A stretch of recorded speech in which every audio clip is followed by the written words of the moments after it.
Dear viewers, good afternoon to all of you.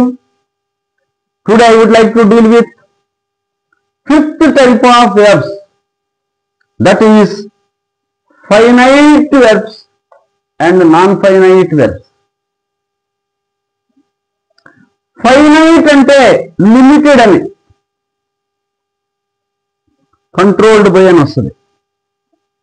తెలుగులో పరిమిత క్రియలు అంటారు. నాన్ ఫైనైట్ అంటే నాట్ లిమిటెడ్, అపరిమిత క్రియలు అంటారు.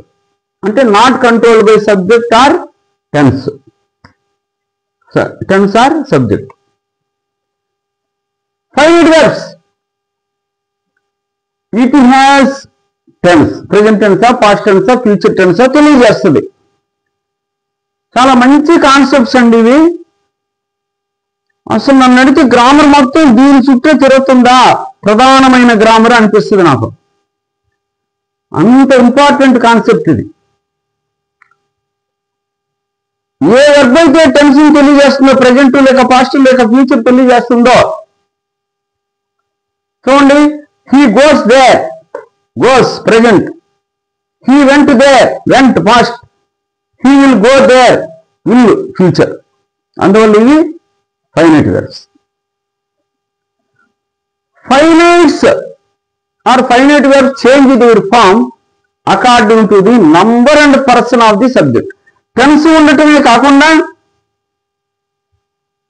దానికి ఉన్న సబ్జెక్టు లెఫ్ట్ సైడ్ ఉంటుంది కదా, ఆ సబ్జెక్టు ఏ పర్సన్ లో ఉంది, ఫస్ట్ పర్సనా, సెకండ్ పర్సన్, దాన్ని బట్టి మరియు దాని నంబర్ సింగులర్ ఆ ప్లూరల్ బట్టి వెర్బ్ కూడా మారుతూ వస్తుంది.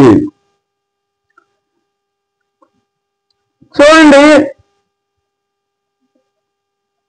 I am going there, different subject చెప్తున్నా. యామ్ ఇంటికి వచ్చింది, అయ్యింది. ఐ యూజ్ అన్లా, ఐ ఆమ్ అంటే పర్సన్ బట్టి మారిపోయింది. First person singular. We plural, we are going, you are going. He లేక షీ లేక ఇట్ లేక యూజ్ అనాల, ఏదంటే అది వాడకూడదు అక్కడ, అంటే ప్రెజెంట్ టెన్స్ లో.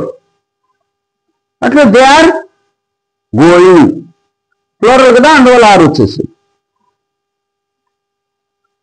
ఇది గుర్తుంచుకోండి. Thank you very much for ever being with me.